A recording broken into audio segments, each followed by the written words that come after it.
My wife is a perfect woman, beautiful, elegant, cold in temperament, and a university lecturer, but she doesn't love me. She always said that the thing she regretted most in this life was marrying a nouveau riche like me. She wasn't wrong, I really am just a nouveau riche. Not very educated, but lucky. After hitting several booming opportunities at just the right time, I became like a pig that flew into the sky. After we got married, Sarah found fault with me in every possible way. She despised my lack of education, my rough manners. Even so, I never once thought about divorce. She's beautiful, highly educated, with a respectable career, the kind of intellectual woman I've always admired. And there's something else, though she appears aloof and untouchable. In bed she's soft, yielding, almost intoxicating. Once you've tasted that mix of conquest and contrast, it's hard to let go. I was completely hooked. I thought if I just endured it, life would go on. But in the 3rd year of our marriage, Diego appeared. Sarah quickly fell under the spell of his gentle, persistent charm. I thought our marriage would end in divorce,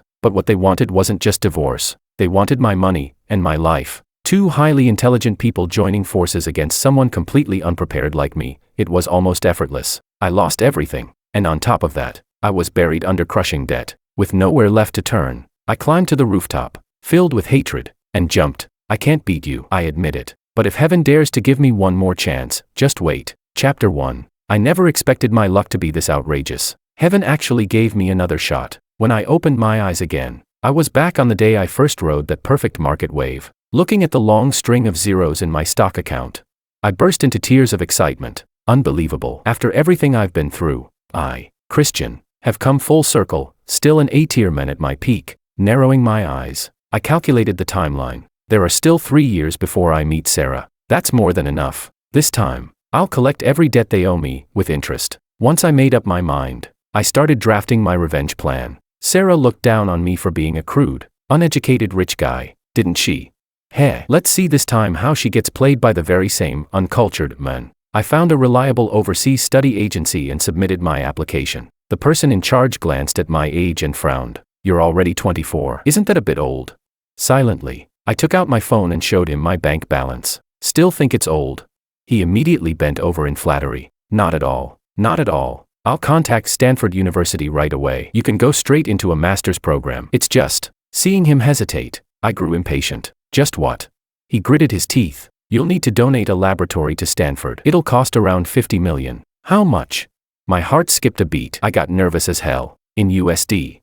He smiled and shook his head. RMB. I let out a long breath. I'll donate too. Name one of them after your agency. His face bloomed like an old chrysanthemum in full glory. The next day, I boarded a flight to the United States. After landing, someone was already there to pick me up. He drove me to a luxury villa near the university. The villa had everything, fully furnished, ready to move in. I didn't waste any time. After dropping off my luggage, I went straight to the university to register. I put real thought into choosing my major. To have something in common with Sarah, I chose the same field as her, life sciences. School life was dull, but I didn't slack off. I attended every class on time, never missing a session. During lectures, I wore real-time translation earbuds and took notes seriously, to make discussions easier with professors and classmates.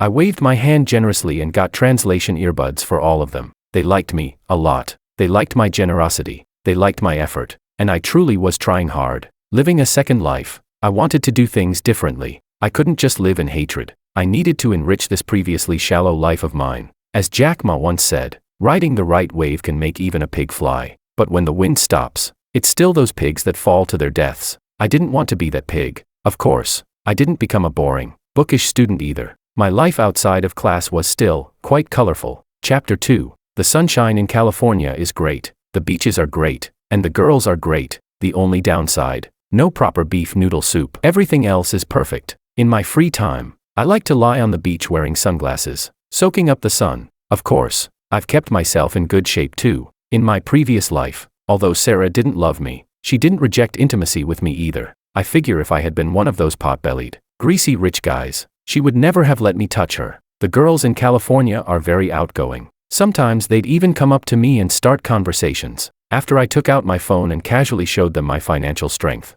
they became even more enthusiastic. So just like that, during the day I studied life sciences. And at night, I also studied life sciences. After working hard for 3 years, I finally got my master's degree. On the day I returned to my country, I tearfully said goodbye to Jennifer, Brittany, Stewart, Hathaway, Taylor, Jenner. Supporting my aching back, I boarded the plane to B-City. Stepping onto familiar ground again, my emotions surged. Standing in front of a mirror at the B-City airport, I could see that the person reflected there had undergone a complete transformation compared to 3 years ago. A sharp American-style spiky haircut, gold-rimmed glasses, a refined and gentle demeanor, and a straight, confident posture. At a glance, anyone could tell I was now a cultured man. I was very satisfied with my new image. After resting at home for a few days, I went to B-City University. Sarah is a lecturer at this university. Judging by the timeline, her father's illness should be about to flare up. In my previous life, Sarah's father was diagnosed with lung cancer and wanted to go to the United States for treatment, but their family couldn't afford it. In the end,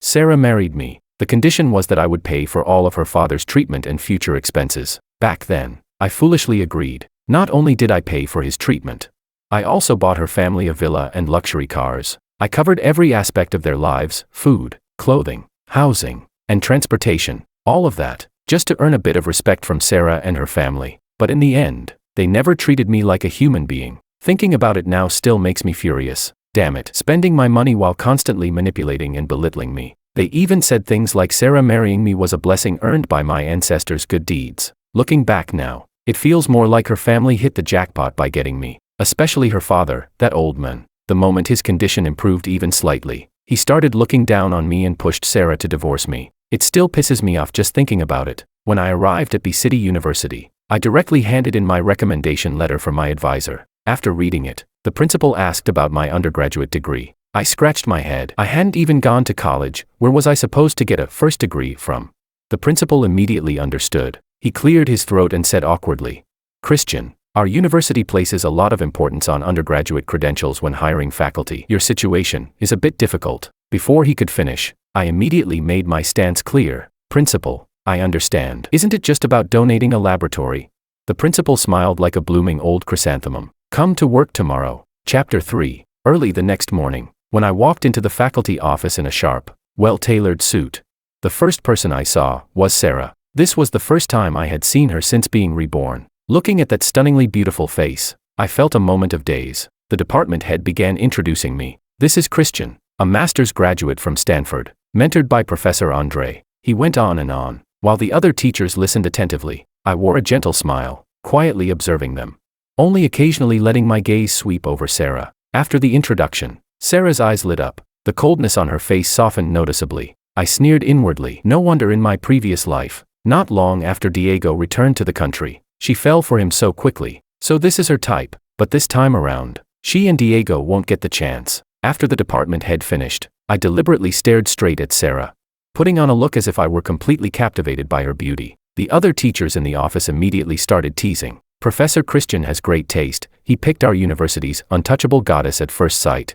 Sarah's face flushed instantly. I also lowered my head, pretending to feel embarrassed. Perfect. This was exactly what I wanted, to use their teasing to shorten the distance between us. Now I had a reason to approach her. As per tradition, a new teacher's first class is a public lecture. The audience consists of the department head and all faculty members. Officially, it's called Exchange and Learning. In reality, it's just a way to test your competence. I walked into the classroom calmly. Standing at the podium, I began speaking fluently. The topic I chose was gene therapy, the same research direction Sarah specializes in. Sarah listened very attentively. Her eyes grew brighter and brighter. She nodded at times, fell into thought at others, completely drawn into my rhythm. Soon, the class ended. The room erupted in enthusiastic applause. I felt deeply satisfied. This was the kind of recognition I had longed for in my previous life but never received. The hardships of the past 3 years had not been in vain. After the department head and the other teachers left, I lowered my head and pretended to organize my lecture notes,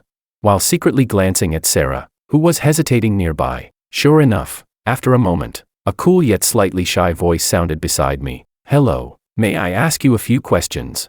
I looked up and smiled at Sarah, whose cheeks were faintly flushed. "Ms. Tang, no need to be so formal. Just call me Christian." Sarah Tang hesitantly called out, "Christian," and I nodded. A faint smile appeared on her lips. Then she said, "Christian, you don't have to call me Ms. Tang either. Just call me Sarah." I pushed my luck a little further. "Then, can I call you Sorry?"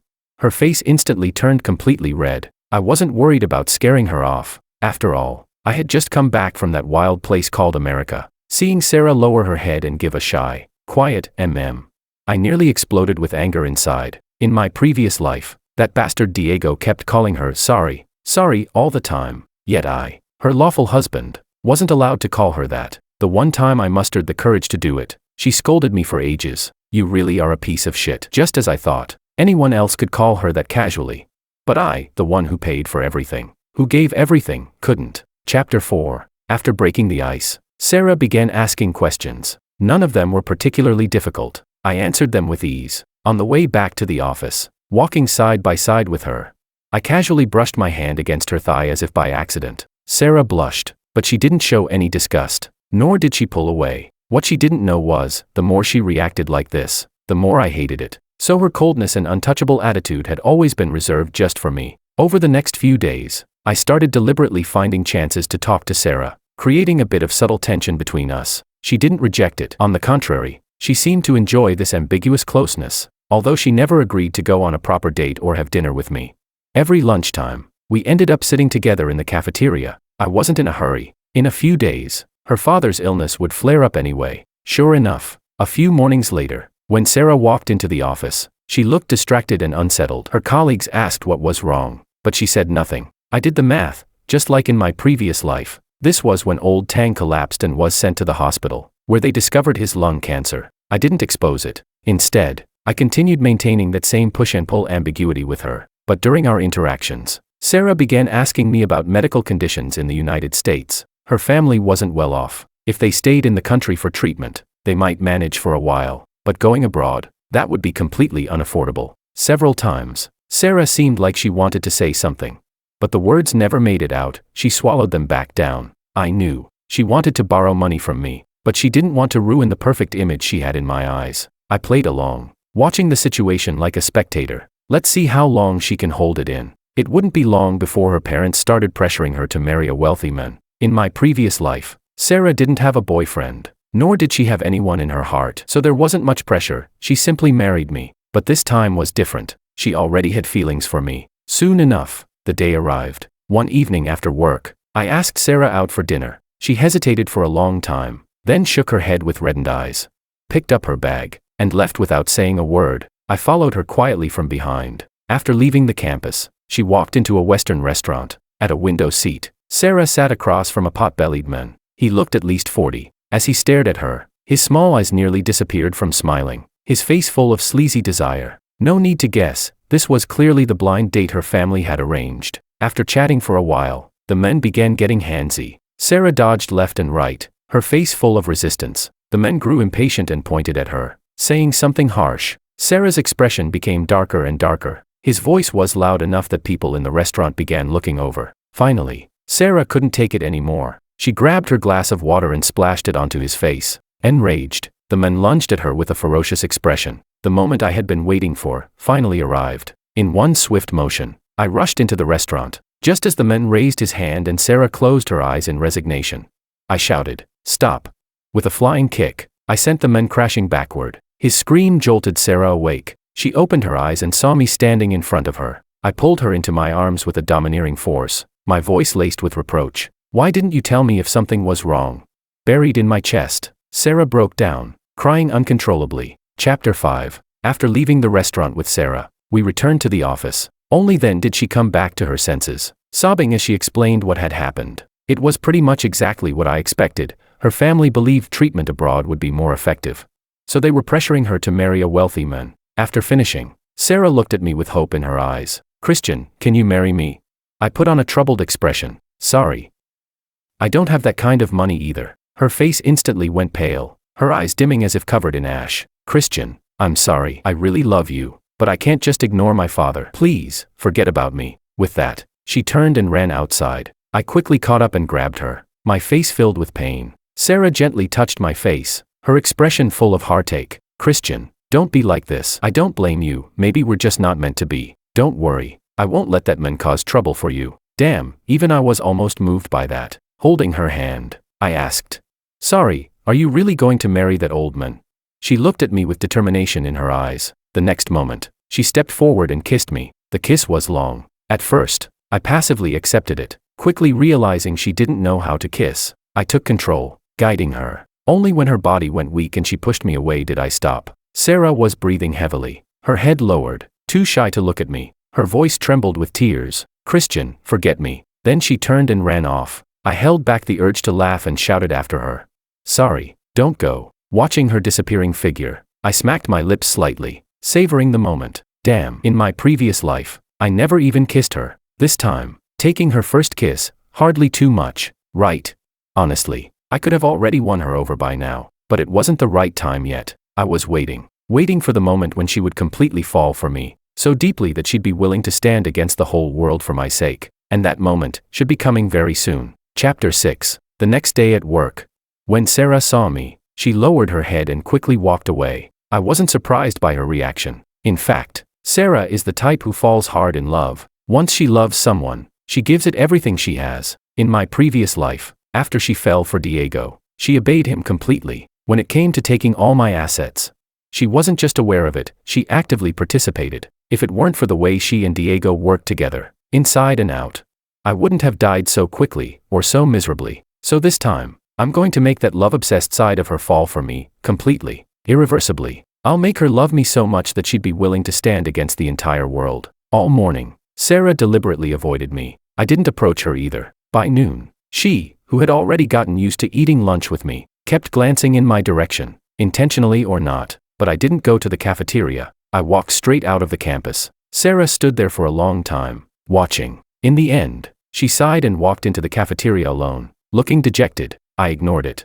enjoyed a nice meal outside, and deliberately dragged my time. Only around the end of the workday did I slowly head back toward the university. Sure enough, as I approached the school gate, I saw a BMW parked there. That middle-aged man from yesterday, the one built like a walking gas tank, was pulling at Sarah. She was clearly unwilling, yet had no way out. I quickened my pace and ran toward the gate. By the time I reached them, I deliberately acted out of breath. Then, under Sarah's shocked gaze, I shouted at the man, "Let go of my girlfriend."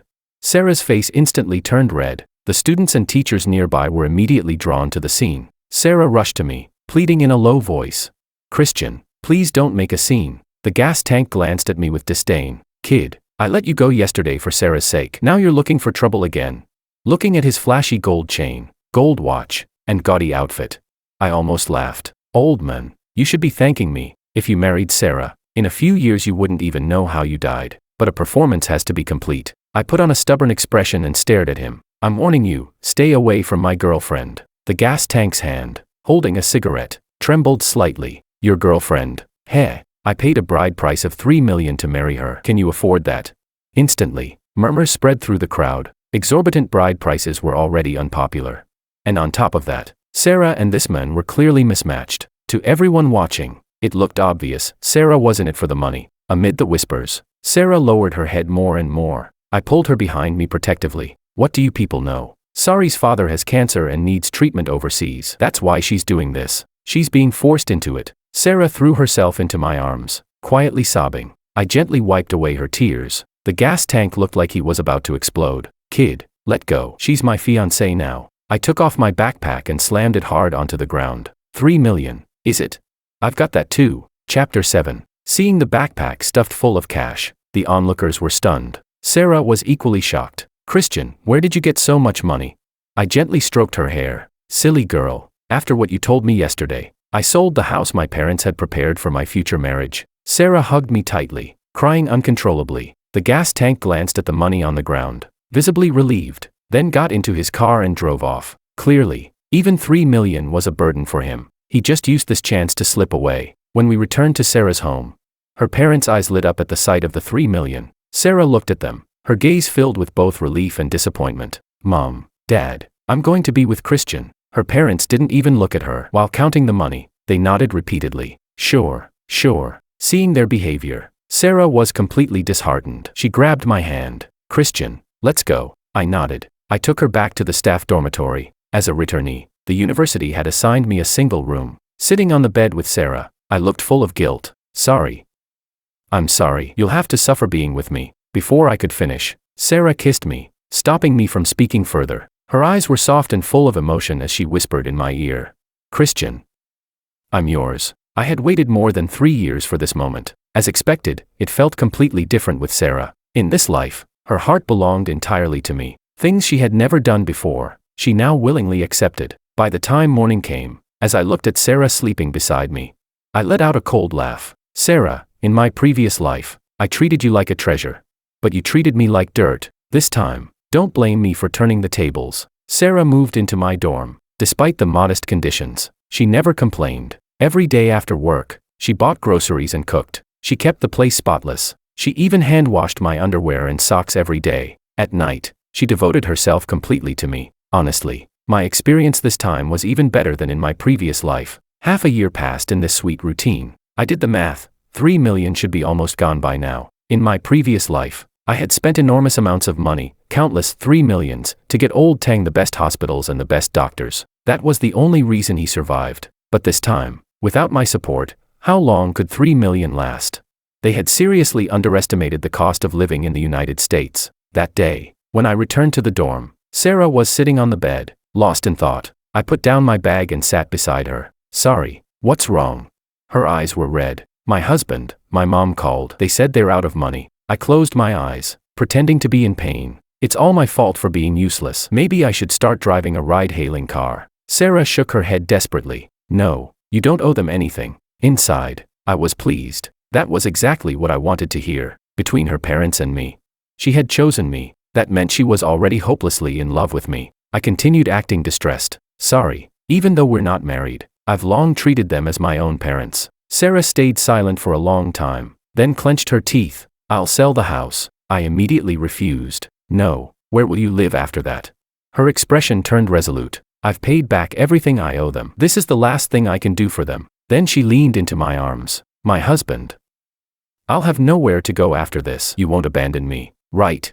I nodded firmly. Chapter 8. The house was sold quickly. Property in B City is still quite valuable. Even though it wasn't in the city center and not very large, it still sold for over 3 million. Sarah only transferred half of it to her parents and gave the remaining half to me. Husband, you keep this money. Let's save a bit more, and later we can pay a down payment. We'll definitely build a good life. I nodded repeatedly. Living in the dorm every day, she didn't mind, but I was getting fed up. After all, I'm an A-tier man, and you expect me to live in a dorm. A couple of days later, I took Sarah to a villa in B City. She looked around the place curiously. Husband, is this the house your friend asked you to manage?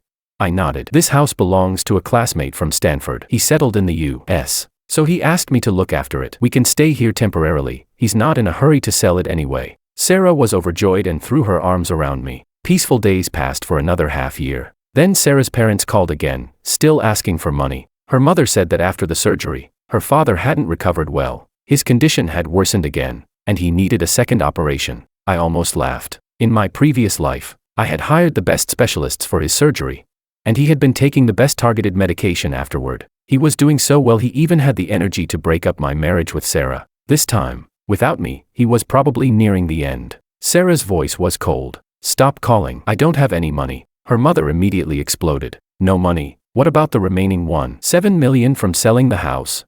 Sarah let out a soft laugh. My husband and I need to live too. We need to buy a house. Her mother shouted angrily. You're not even married. What husband? You two aren't even a family yet. Sarah remained calm. My husband said we don't have the financial foundation yet. We'll get married in a few years. She paused slightly, then added. If you hadn't forced him to pay that 3 million bride price, we would have already been married. At that point, her mother completely lost control, cursing her as an unfilial daughter, a love-obsessed fool. Amid the shouting, Sarah silently hung up. Her stance was clear. She would no longer care about her parents' fate. I couldn't help but click my tongue. When someone like her falls in love, they're ruthless. Once they choose someone, they can abandon anyone else. A few days later, news came from abroad. Sarah's father is dead because of unpaid medical bills. Her mother has been banned from leaving the country. With a clean and ruthless finishing blow, her mother has ended up wandering the streets. Sarah didn't even show up. She directly donated her father's body. I felt a surge of satisfaction. In a place where no one could hear me, I shouted 3 times. So satisfying, so satisfying, so satisfying. It felt even better than if I had killed them myself. Being betrayed and stabbed in the back by your own daughter, does it hurt? Does it feel worse than death? You two old fools, you had it coming. Now there's only Diego left. In half a year, he'll be back. As for whether he'll hook up with Sarah again, I'm not worried at all. How could a dog resist when it sees shit?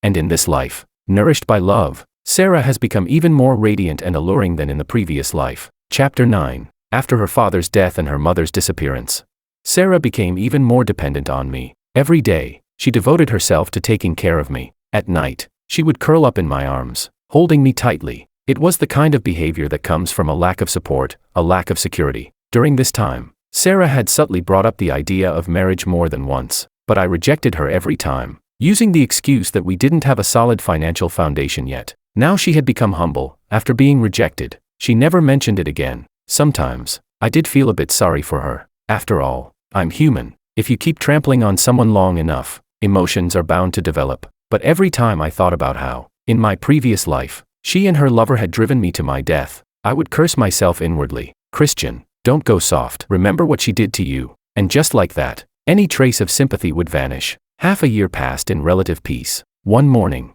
the department head walked into the office with a young man. Sorry to interrupt, everyone. Let me introduce someone. This is our new teacher, Diego. Let's welcome him. Looking at the handsome, sunny young man, I was secretly delighted. So, he finally showed up. Diego's gaze swept across the room as he began his introduction. Also a returnee, his resume was even more impressive than mine had been. After all, he was a genuine high IQ elite. After finishing his introduction, he walked straight toward Sarah, confidently. Under everyone's surprised gaze, he extended his hand. Hello, beautiful. I'm Diego. My heart skipped a beat. Damn, don't tell me this guy was reborn too.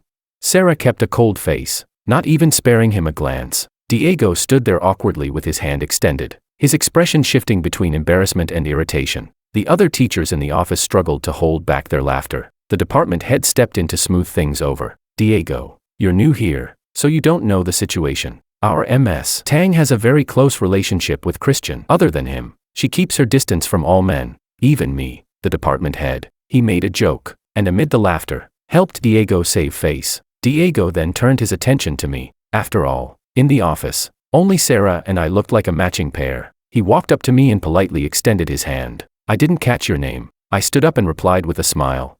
Christian. There was no surprise in Diego's eyes, only a hint of provocation. Looks like I overthought it. He's not a reborn one. After the introductions, it was time to prepare for the public lecture. During the lecture, Diego paced back and forth on the podium, his gaze repeatedly drifting towards Sarah. His content was flashy and showy, clearly an attempt to display his knowledge. Unfortunately for him, Sarah sat beside me, head lowered, not even giving him a single glance. Unable to bear being ignored, Diego deliberately left a question open. Ms. Tang, could you answer this question? Sarah raised her head, her gaze cold. Without any courtesy, she replied. Am I your student?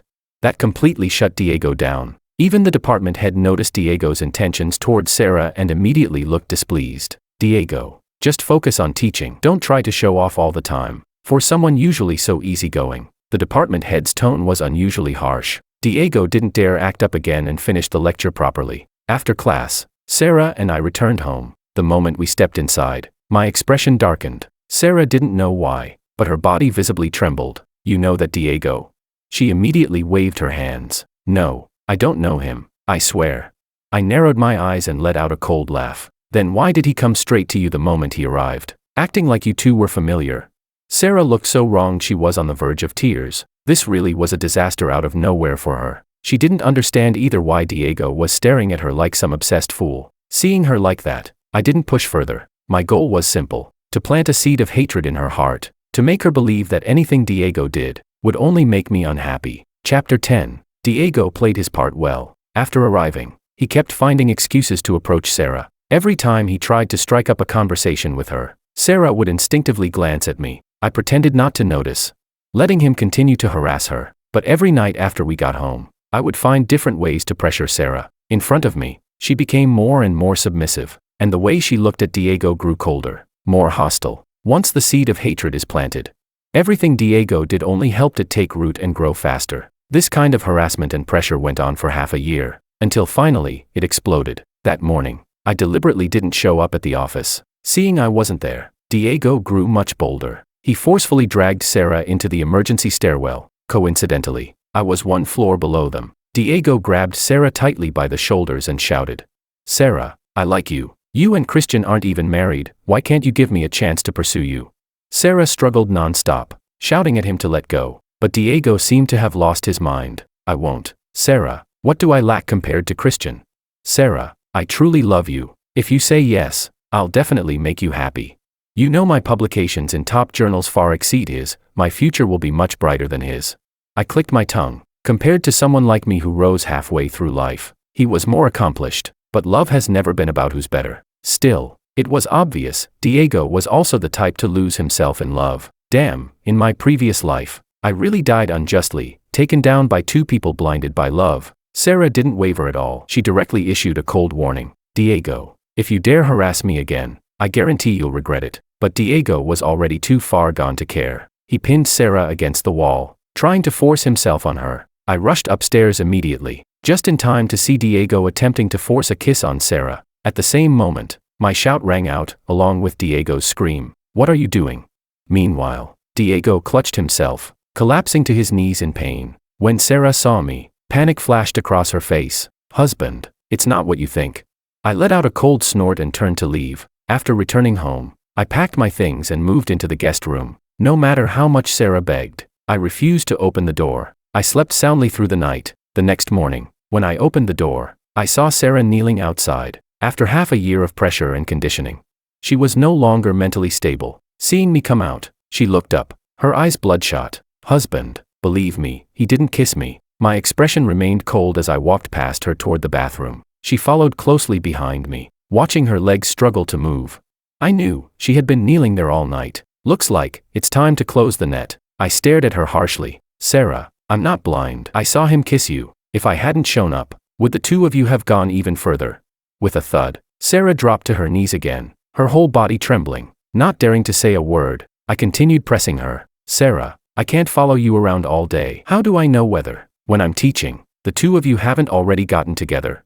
Sarah stayed silent for a long time, then slowly, painfully got to her feet. Husband, I'll prove it to you. With that, she walked out the door. I got dressed and followed behind her. Sarah walked absent-mindedly into a supermarket. A moment later, she came out, holding a black plastic bag. Then, carrying that bag, she headed straight toward the university. Chapter 11. It was the weekend. She couldn't possibly be going to class. That meant she was going to see Diego. Diego was currently living in my single dorm room. Sure enough, Sarah entered the dorm building and skillfully took out a key. The door opened. When Diego saw Sarah, he was shocked. But today, Sarah seemed different. She smiled brightly at him. Diego, do you really love me? Diego nodded eagerly. Sarah walked over and sat beside him. But how can I believe that you truly love me? As she spoke, she placed her hand on him. Diego, who hadn't even gotten out of bed yet, was instantly energized. Sarah, just tell me what to do. I'll listen to anything you say. Sarah smiled seductively. She took out a rope and tied Diego's hands and feet to the bed. So that's why she had gone to the supermarket. She bought rope. Diego cooperated fully. After all, he had studied abroad and seen plenty of things. Once she finished tying him up, Diego was already impatient. Sarah, come on, get on here. Sarah smiled and pressed a finger against his lips. Then she pulled out a wad of something, stuffed it into his mouth, and used rope to bind it shut. Suddenly, I thought of the American movie Basic Instinct, and I finally understood what Sarah was about to do. The next second, Sarah took out a knife. In Diego's terrified gaze, she directly cut off his 2 eggs and 1 cucumber. Diego struggled violently, but his mouth was blocked, so he could only make faint muffled sounds. Sarah took out a plastic bag in disgust and packed the cucumber and the eggs inside. Then she covered Diego's face with a pillow, calmly walked out of the dorm, and locked the door. I knew Sarah had gone insane. After doing all this, there wasn't a trace of fear on her face. I hesitated over whether I should save Diego's life. Dying like that was too easy for him. But then I thought again, he had already become a eunuch of the 21st century. Even if he lived, what use would that be? When Sarah returned home, she had a bright smile on her face. Husband, you can rest assured now. He'll never come bother us again. A chill ran through me. I smiled at Sarah and gently held her in my arms. She was startled. I hadn't been this gentle with her for a long time. Very quickly, she became immersed in that tenderness. That day, I had her 7 times. Afterward, in the calm that followed, I looked at Sarah sleeping on the bed. I picked up the phone and called the police. The next time I saw Sarah was before the trial. I hired the best lawyer for her and arranged a psychiatric evaluation. In the end, I was still soft-hearted. After being together for so long, how could there be no feelings at all? Finally, Sarah was sentenced to life imprisonment. As the trial ended, she looked at me with tears in her eyes. Husband, you can't get married. You have to wait for me to come out. I nodded firmly. Don't worry, Sorry, I'll wait for you, no matter how long. Sarah smiled happily. After everything was settled, I quit my job and began to enjoy life. After revenge, what remained was endless emptiness. I decided to let go of hatred. I was satisfied with Sarah's ending. Sarah's mother had disappeared, but I didn't care anymore. Letting them go was also letting myself go. Living well on my own, that was better than anything else.